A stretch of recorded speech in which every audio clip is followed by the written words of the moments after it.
मुजफ्फरपुर अगर पूरा विधानसभा 11 विधानसभा क्षेत्र है और सहनी का संख्या इसमें है, अगर मुकेश सहनी को सहनी वोटर कनेक्ट कर पाते हैं तो महागठबंधन का कितना सीट लगभग आपको लगता है निकाल लेंगे? देखिए, मुजफ्फरपुर ही नहीं, मेरा मानना है उत्तर बिहार को ले लीजिए, गंगा साइड में, तो हर विधानसभा में कुछ न कुछ सहनी की संख्या है, ये बिल्कुल है। और मैं पहले भी आपसे कहा, बिहार के सहनी मुकेश सहनी जी को नेता मानते हैं, इसमें कहीं से कोई संकोच नहीं है, कहीं से कोई इफ बट नहीं है। निश्चित रूप से वो हमारे गठबंधन में है और गठबंधन में प्रमुखता के साथ है। और सेकेंड पद जो गठबंधन ने जिन चीज़ों पे मुहर लगाया है, डिप्टी सीएम के चेहरा पे मुहर लगाया है भाई, तो ऐसे में सहनी वोटर हमारे साथ जरूर हैं। और जब वो वोटर हमारे साथ हैं तो आपने जैसे कहा मुजफ्फरपुर में सहनी वोटर निर्णायक है, ऐसे में मुझे लगता है पूरे बिहार में मुजफ्फरपुर में महागठबंधन का स्ट्राइक रेट सबसे बेहतर होगा। अच्छा, विधानसभा तो इतने 11 है, लेकिन गायघाट का सबसे हाई प्रोफाइल सीट बना दिया गया है। इसलिए बना दिया गया है कि लोजपा का टिकट हुआ पहले, तो उसमें कोमल सिंह जी प्रतिनिधि हुए, फिर से एक दिन बाद चेंज करके वो जदयू का सीट हो गया, कोमल सिंह ही उम्मीदवार बने। धन बल और जनबल, क्या है इसमें अंतर, धन बल और जनबल? देखिए, ये जनता को तय करना है, खासकर गायघाट की जनता को तय करना है। हमारे भी प्रत्याशी महागठबंधन समर्थित राजद प्रत्याशी हैं, जो वहाँ से एमएलए भी रहे हैं, 20 में जीते थे, इस बार भी पार्टी ने उन्हीं पे भरोसा जताई है, तो वो वहाँ से प्रत्याशी हैं। और जिस तरीके का स्टेटमेंट आपने जिनका नाम लिया, आपने बताया जो वहाँ लोजपा से कोमल सिंह को कैंडिडेट बनाया गया, फिर वो सीट जेडीयू में चला गया और जेडीयू से भी कैंडिडेट उन्हीं को बनाया गया है, एनडीए से, यूँ कहें एनडीए अलायंस से उनका वहाँ प्रत्याशी वहाँ है वो। तो ऐसे में सबसे बड़ा चीज़ ये है, पार्टी ने अपना काम कर दिया, हमारी पार्टी ने भी, एनडीए गठबंधन ने भी। अब ये गायघाट के जनता को तय करना है जो वहाँ धनबल जीतेगा कि जनबल जीतेगा।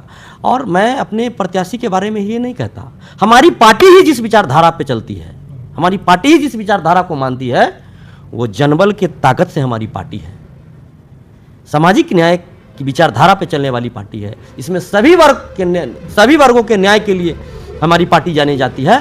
तो ऐसे में मुझे भरोसा है वहाँ पे धनबल नहीं चलेगा, वहाँ पे जनबल की जीत होगी। और निश्चित रूप से जिन्हें पार्टी ने प्रत्याशी बनाया है निरंजन राय को, वहाँ से चुनाव पुनः इस बार जीतेंगे। परसों प्रेस कॉन्फ्रेंस करके इंडिया गठबंधन वाले ने डिप्टी सीएम का मामला बहुत फंसा था कि गठबंधन टूट जाएगा। लास्ट आते आते तक मुकेश सहनी को डिप्टी सीएम का फेस घोषित कर दिया गया है। क्या लगता है, सहनी वोटर कनेक्ट कर पाएंगे? बिल्कुल, बिहार के सहनी मुकेश सहनी जी को नेता मानते हैं और है भी। वो सहनी के लिए, उनके आरक्षण के लिए और सहनी अधिकार के लिए वो लड़ते रहे हैं, संघर्ष करते रहे हैं। रही बात डिप्टी सीएम घोषणा होने की, वो पूर्व से कहते रहे हैं, बिल्कुल कहते रहे हैं, लेकिन मेरा स्पष्ट रूप से ये मानना है जब सीएम फेस पे मोहर लगेगा तभी ना डिप्टी सीएम पे मोहर लगेगा। जिस दिन हमारे महागठबंधन का बैठक हुआ और प्रेस कॉन्फ्रेंस के माध्यम से पूरे बिहार को ये पता चला कि महागठबंधन ने तेजस्वी जी को अपना मुख्यमंत्री का चेहरा माना है, उसी दिन मुकेश सहनी को भी डिप्टी सीएम के रूप में महागठबंधन के नेताओं ने उनके चेहरा पे भी मोहर लगाया है। तो बिहार के निषाद समाजों को स्पष्ट रूप से ये मानना और समझना पड़ेगा कि भाई, अगर पूरे देश में, मैं बिहार ही नहीं कह रहा हूँ, पूरे देश में अगर निषाद समाज की अधिकार की बात अगर कोई पार्टी, अगर कोई गठबंधन कर रहा है तो वो महागठबंधन है। कोई पार्टी अगर है तो वो राष्ट्रीय जनता दल है, क्योंकि इसी मुजफ्फरपुर से जो सांसद रहे हमारे दिवंगत कैप्टन जय नारायण निषाद, उनको हमारे राष्ट्रीय अध्यक्ष आदरणीय लालू जी जब एमपी बन के गए तो पहली बार कैबिनेट मिनिस्टर बनाने का काम किया। उससे पहले कोई निषाद समाज के नेता यहाँ हमारे बिहार में कैबिनेट मिनिस्टर सेंट्रल में नहीं थे, वो लालू जी ने वो अधिकार देने का काम किया। इस बार 2025 के चुनाव में तेजस्वी जी के नेतृत्व में जो चुनाव अभी चल रहा है, महागठबंधन चुनाव लड़ रही है, और मुझे भरोसा है उनके नेतृत्व में बिहार इस बार नया इतिहास लिखेगा। उसी इतिहास के कड़ी में मुकेश सहनी का भी नाम दर्ज होने जा रहा है डिप्टी सीएम के रूप में। इसलिए निषाद भाइयों के लिए ऐतिहासिक पल है। मैं निवेदन करता हूं एक निषाद भाइयों से, भाई अपने नेता और अपने सामाजिक और राजनीतिक विचारों को मजबूत करने के लिए अपने नेता के नेतृत्व में इस बार महागठबंधन की सरकार बनाइए। तेजस्वी जी मुख्यमंत्री बनेंगे और मुकेश सहनी जी उप मुख्यमंत्री बनेंगे। मैं हूं दिलीप, आप देख रहे हैं केजीटी गंगा। आज हम मुजफ्फरपुर में आए हुए हैं। मुजफ्फरपुर के युवा नेता, फायर ब्रांड, आप प्रचारक भी कह सकते हैं, पूरा 11 विधानसभा में महागठबंधन के लिए फील्डिंग सजा रखे हैं।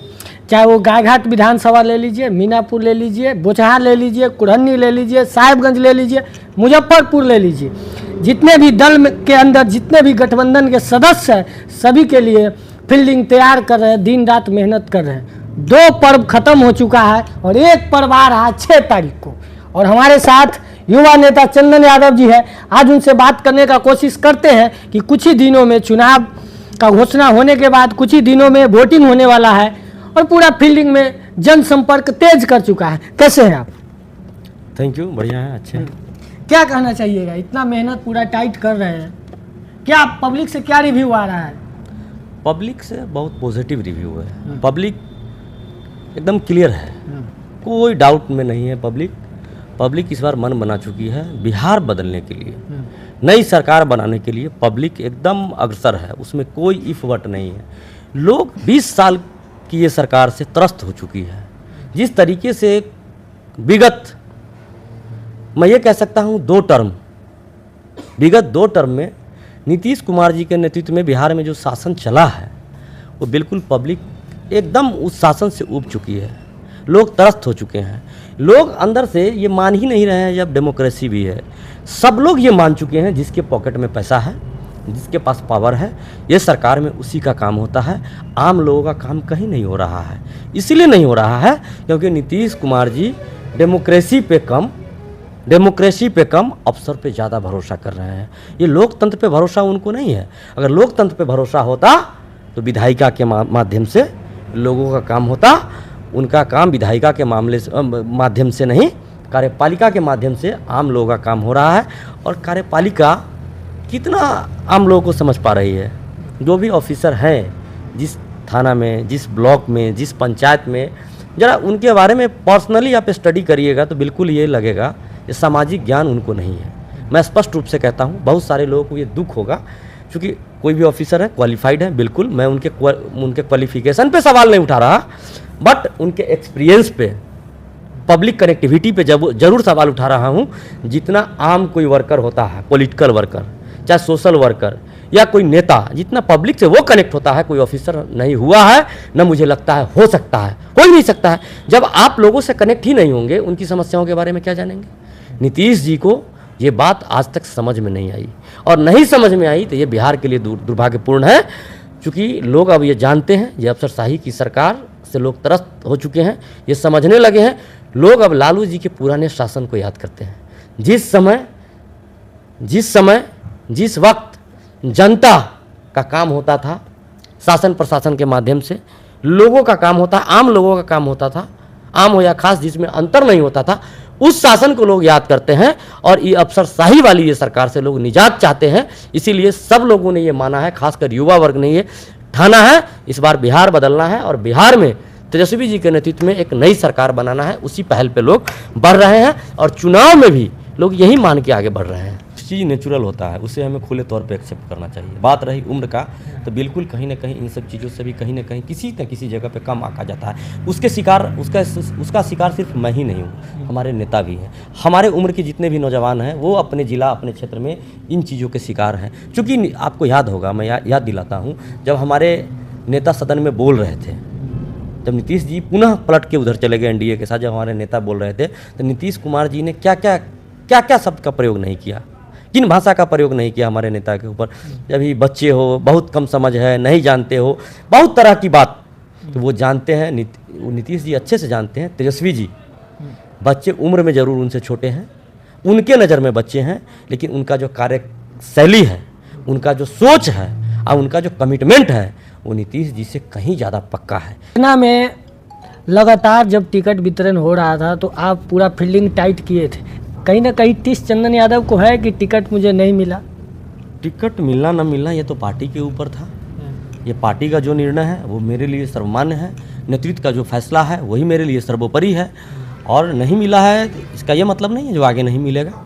पार्टी में बरसों से काम कर रहे हैं, लगातार और ईमानदारी से काम कर रहे हैं, तो पार्टी ने इस बार निर्णय लिया है, निरंजन जी को ही वहाँ से कैंडिडेट बनाया है।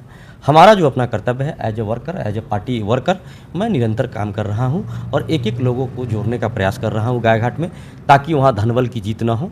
जिस विचारधारा को हमारी पार्टी लेकर चलती है, उसी विचारधारा को मानने वाले लोग वहाँ से हमारे पार्टी के प्रत्याशी हैं। धनबल की निश्चित रूप से वहाँ हार होगी और जनबल की जीत होगी। रही बात हमारी, तो आने वाले समय में हम लोग जिस तरीके से और जिस ईमानदारी और निष्ठा से दल के लिए काम कर रहे हैं, नेतृत्व के नज़र में है, नेतृत्व आज न कल बेहतर जरूर हमारे लिए सोचेंगे।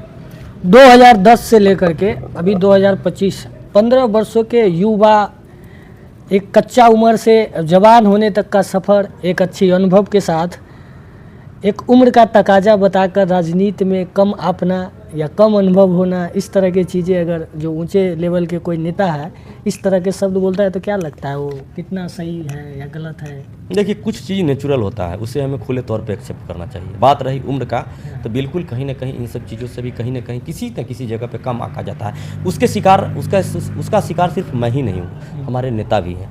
हमारे उम्र के जितने भी नौजवान हैं वो अपने ज़िला अपने क्षेत्र में इन चीज़ों के शिकार हैं। चूँकि आपको याद होगा, मैं याद दिलाता हूँ, जब हमारे नेता सदन में बोल रहे थे, जब नीतीश जी पुनः पलट के उधर चले गए एनडीए के साथ, जब हमारे नेता बोल रहे थे तो नीतीश कुमार जी ने क्या क्या शब्द का प्रयोग नहीं किया, किन भाषा का प्रयोग नहीं किया हमारे नेता के ऊपर।